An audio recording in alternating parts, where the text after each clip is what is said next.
bite here.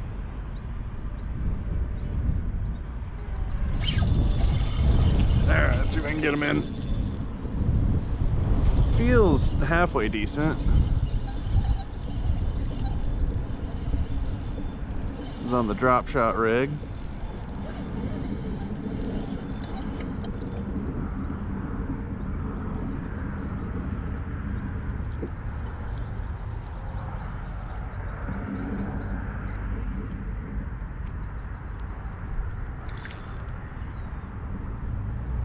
Alright, see if we can land him.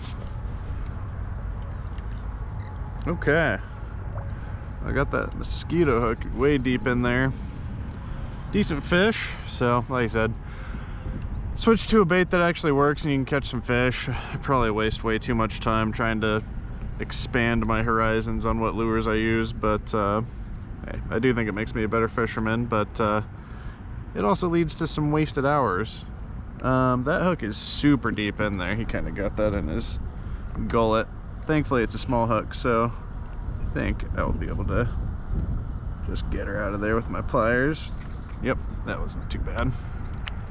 So, very chunky fish, very healthy looking fish. We're gonna get him back in the water. Might try and catch one more, at least on the drop shot rig, just because, I don't know, we just used it for 6 minutes and got a fish when we've been fishing for 2 hours without a bite. So, well, without landing a fish anyway. I did get a couple bites on that glide bait, and honestly I did get a couple strikes on the frog as well when I first got here, but nothing that actually got the entire frog in its mouth for me to be able to set the hook on it. So make a handful more casts with this, and then I might switch to the swim jig or maybe a jerk bait. I think would maybe be a good option today. Honestly, a spinner bait I think would be a good option. It is super windy, so if there's any truth to that old adage, then today would definitely be the day to throw that.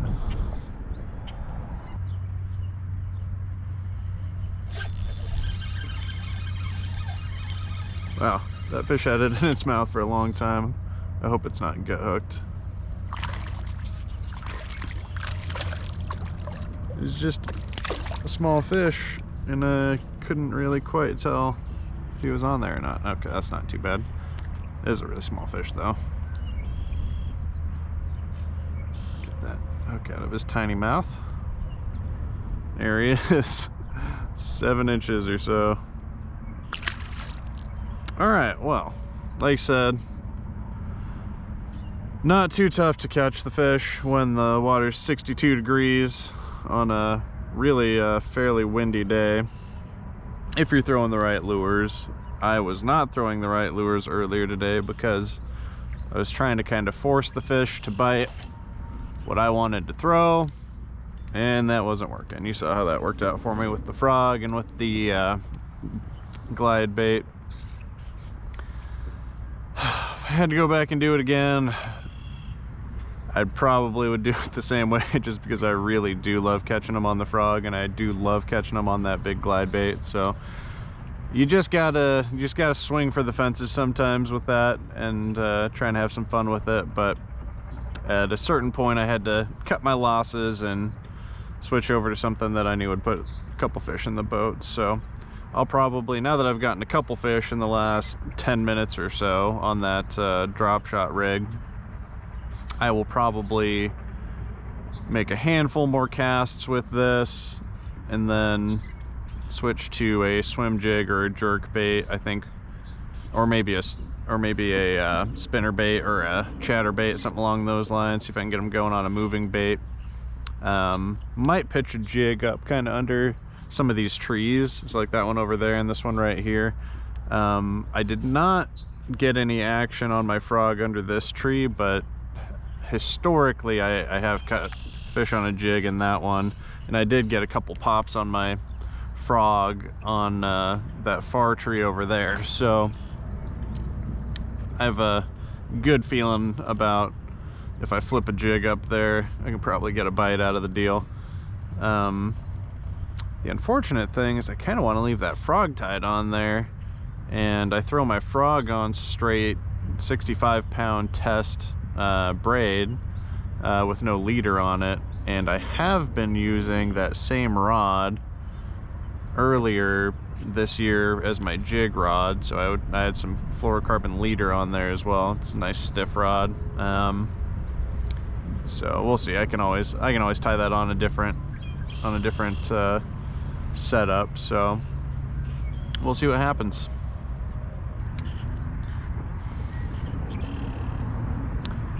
One downside of this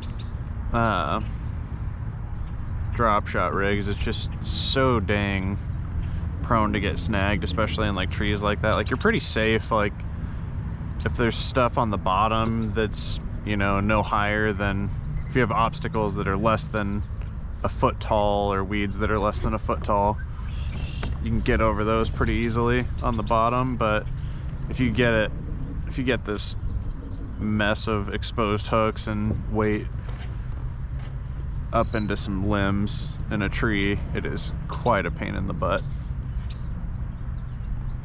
So you got to be really careful throwing it up in there, which means that generally I just don't throw it quite as aggressively up into the cover like I would a jig or a Texas rig or something like that, where I'm basically just getting in the nitty-gritty and dragging it over limbs and stuff.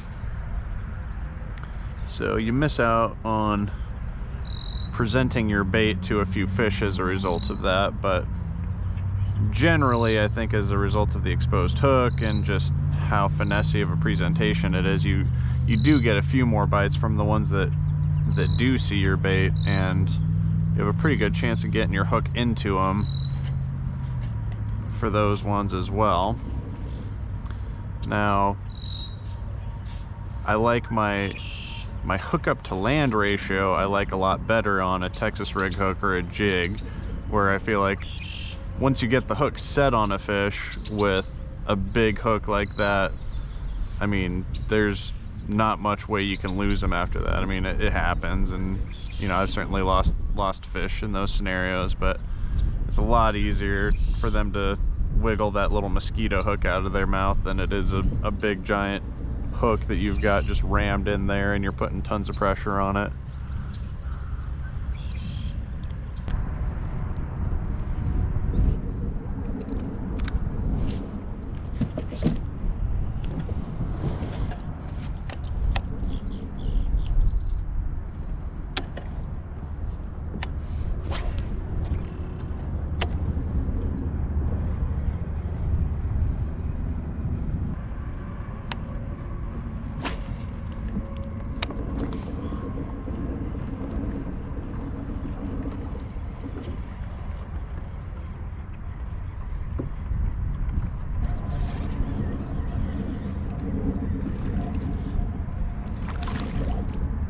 Tiny bass on the crankbait.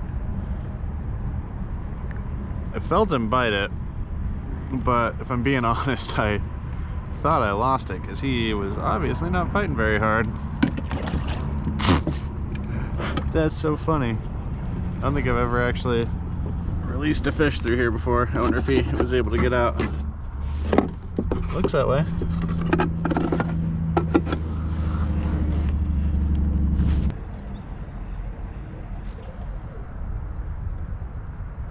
Ooh, I had one fall on it. And it felt like I was having something like slap it, but just not get the hooks. Maybe that is what was happening, I don't know.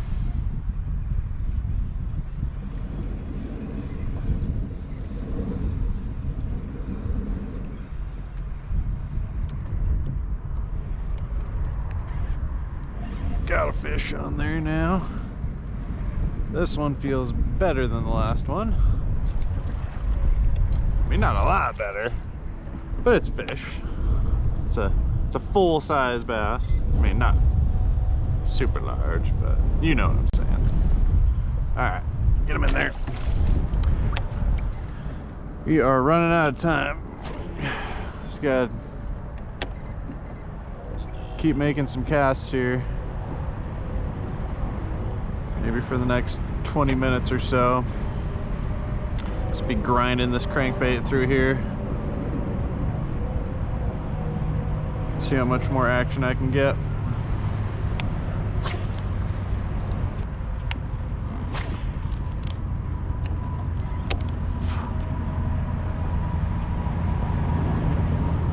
Oh, this feels like a better fish. One hit it not too long after I started cranking it. Stay down, buddy.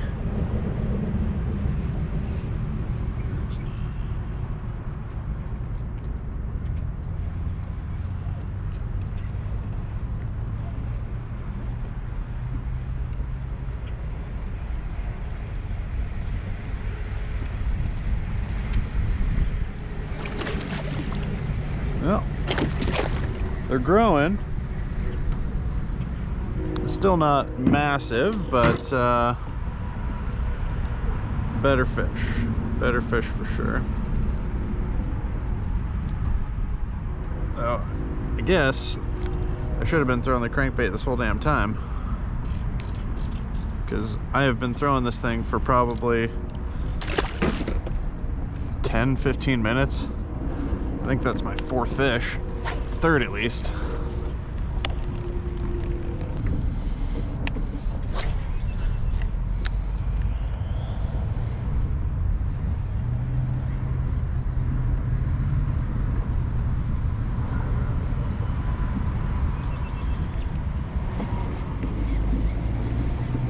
One on the 5XD. Not very big, but we'll take it. Man, that has got a freaking dark lateral line. Almost like, I wonder if that's a spotted bass? I don't know. I mean, it's got a little bit of roughness on its tongue. I don't know. If any of you guys know, I'm guessing this is just a largemouth. That seems like a reasonably largemouth for the size of a fish. It's just got a weird pattern on him, so someone let me know if you think this is a spotted bass. Thanks.